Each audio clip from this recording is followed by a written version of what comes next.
Montréalaise d'origine et cadette d'une famille de 5 enfants, mon enfance s'est déroulée dans une société en pleine mutation.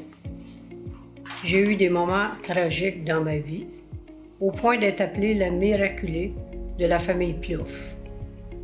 À 12 ans, j'étais la seule survivante à un terrible accident ayant provoqué la mort de l'un de mes frères et un collègue de travail de mon père. Le choc fut si brutal qu'il plia en deux la voiture. Ce grave accident a causé mon hospitalisation durant 5 semaines. J'ai été toutefois soulagée que de nombreux mois de convalescence, 3 mois d'absence, n'ont eu raison de ma volonté de réussir mon année scolaire. Je l'ai brillamment réussi et j'en suis très fière. Diplômée d'un cours commercial, j'ai roulé ma bosse au sein de plusieurs grandes entreprises, notamment Johnson & Johnson, Universal Light, Sylvania, dont j'ai été présidente syndicale auprès de 500 employés. Je garde un excellent souvenir des événements survenus, la crise d'octobre, et du mouvement syndicaliste. Et je crois que cela a eu un tournant décisif dans ma vie professionnelle et façonné ma vision sur l'humanité.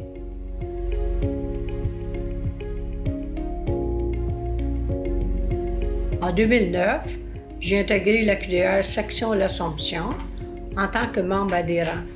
Puis un an plus tard, je suis devenue administratrice sur le conseil d'administration de section le 18 juin 2010.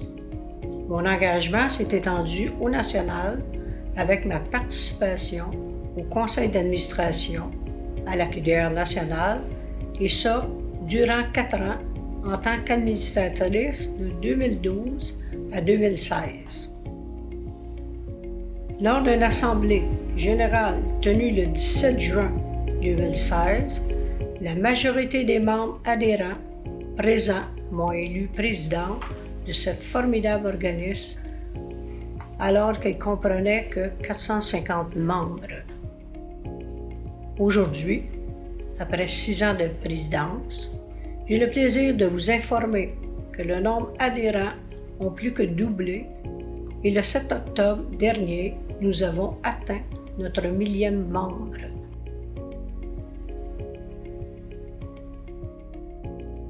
La QDR, depuis sa création, se donne pour mission de défendre les droits des aînés, retraités et pré-retraités.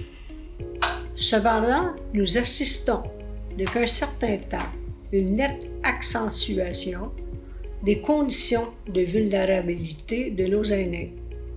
Celle-ci serait liée fort probablement à un déficit ou l'absence d'information, d'un manque de prévoyance, des abus, maltraitances dont ils sont victimes très souvent. Pire encore, le coût important des frais de procédure, honoraires des professionnels du droit, avocats et notaires, est désormais un facteur intimidant, voire même dissuasif, en dépit de la nécessité ou l'urgence de retenir les services d'un spécialiste pour une prise en charge adéquate de leurs droits. Les aînés se retrouvent de plus en plus démunis et peinent à obtenir une défense optimale de leurs intérêts.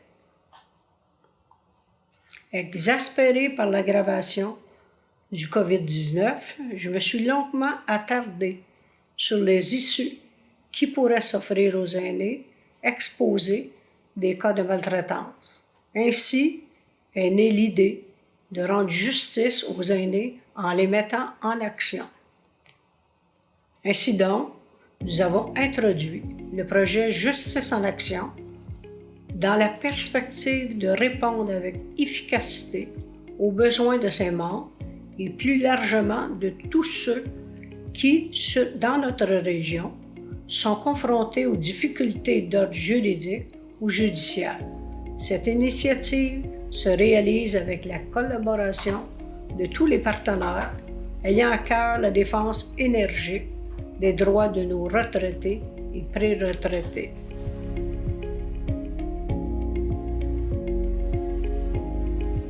Le projet Justice en action se donne pour ambition de favoriser une prise en charge de nos retraités et pré-retraités lorsque leurs droits sont menacés ou tout simplement sont violés. Il s'agit bien d'une clinique qui s'organise en plusieurs activités afin de toucher différents aspects juridiques, des conditions de vulnérabilité, des moments d'information juridique, des encarts ou capsules, des rencontres personnalisées, des soutiens et orientations, la mise en œuvre, la prévention, règlement ou différend, et l'accompagnement judiciaire sont les différentes composantes du projet. Les différentes rubriques seront la capsule informative, aînés avertis, conférences et partage, consultation, un avocat à l'écoute, un accompagnement personnalisé.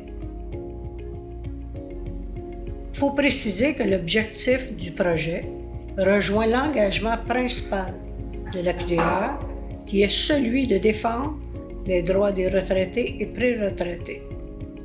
En effet, par-delà, le volet de plaidoyer pour l'adoption des mesures favorables à l'inclusion, la préservation des acquis, ce projet vise l'information-formation, un accompagnement de toutes les étapes d'une prise en charge juridique ou judiciaire.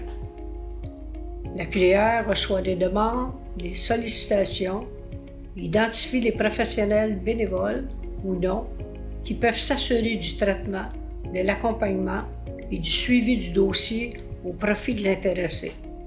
De manière plus spécifique, le projet Justice en action implique la préparation de capsules, aînés avertis, une émission de 30 minutes présentant un sujet qui concerne le droit des aînés, l'organisation de conférences, informations, de diffusion, suivi d'un débat sur une préoccupation d'ordre administratif ou juridique, la programmation de consultations juridiques personnalisées sur rendez-vous. La prise en charge juridique avec l'utilisation et mise en œuvre de prévention de règlements différents comprenant la médiation, la conciliation et l'arbitrage. Nos attentes sont claires et précises. Nous voulons des aînés plus avertis, des aînés mieux défendus et une communauté plus alerte. Le projet Justice en action s'adresse en priorité aux retraités pré-retraités de la CDR. Les émissions produites dans le volet capsule informative seront disponibles sur le site de l'organisme, sur sa page Facebook, sa page YouTube, en visionnement illimité. Quant à la conférence, l'accès à la salle est conditionné aux exigences COVID-19 définies préalablement par la santé publique. Toutefois, tout aîné de la région peut solliciter un rendez-vous afin d'obtenir un accompagnement en fonction des besoins qui nécessitent son cas éventuellement. La réalisation du projet Justice en action pourra s'effectuer en partenariat avec le soutien des municipalités telles que les villes de la région, de Repentigny, de l'Épiphanie, Charlemagne, de l'Assomption, Saint-Sulpice, Joliette, avec l'appui d'institutions et d'organismes tels que Safima, Équijustice, Juristes à domicile, Groupe Accès Justice, et avec le support d'élus, personnalités politiques tels que M. François Legault, Premier ministre, député de l'Assomption, Mme Lise Lavallée, députée provinciale de Repentigny, Mme Monique Posé, députée fédérale de Repentigny. Le projet Justice en action est conçu pour rester durablement. Toutefois, après une période d'une année, nous ferons une évaluation des résultats obtenus. Au terme d'une année de production de l'émission Capsule Aînés avertis et les conférences d'information juridique de diffusion, les participants seront plus informés, mieux avertis, ils pourront prévenir les situations de conflit et nous pourrons, ce faisant, jeter un peu plus assuré vers l'intergénérationnel. Le projet Justice en action vient combler chez les aînés un manque de connaissances, leurs droits, une insuffisance d'information de leurs obligations et renforcer leur capacité de développer le bon réflexe face aux risques. J'aimerais remercier indistinctement tous nos partenaires, toutes les personnalités qui ont cru dans ce projet, qui l'ont financé et qui contribuent à son succès. Je dis à tous, nos membres, tous ceux qui sont concernés, que nous serons à leur côté pour mieux les informer de leurs droits, supporter toute action qui vise à préserver leurs droits envers et contre tous.